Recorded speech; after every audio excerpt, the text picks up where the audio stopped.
Salam tuan, saya ingin bertanya, boleh tak ada masalah? Kalau kita nak keluar dari nama waris pusaka, boleh ke? Dan macam mana caranya ya? Sekarang abang saya dah dilantik jadi pentadbir, tapi macam buat hal duit diorang. Oh, okey, maksudnya kat sini pentadbir pecah amanah. Okey, untuk proses yang pertama boleh, cik untuk lepaskan bahagian, cik kena mohon ulang bicara.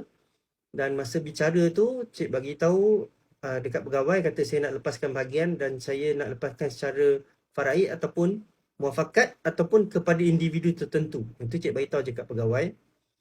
Cara nak mohon tu kena mohon dekat, kalau dulu mohon dekat pusaka kecil, kena mohon balik dekat pusaka kecil section 17, isi balik borang dekat Myland, lepas tu submit.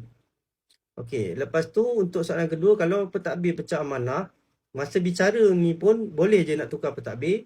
Cik bagi tahulah apa yang berlaku. Cik bagi tahu dekat pegawai bicara nak tukar sebab pentadbir pecah amanah. Boleh je, tak ada masalah. Nanti pentadbir tu ditukar yang yang lebih amanah lah, tapi waris-waris kena pilih jugalah di kalangan dia orang macam mana. Ni cara yang mudah lah. Kalau kata lebih serius kena nanti peguam, mungkin dia tengok betapa seriusnya kes tu lah. Apa-apa boleh DM lah, boleh tanya.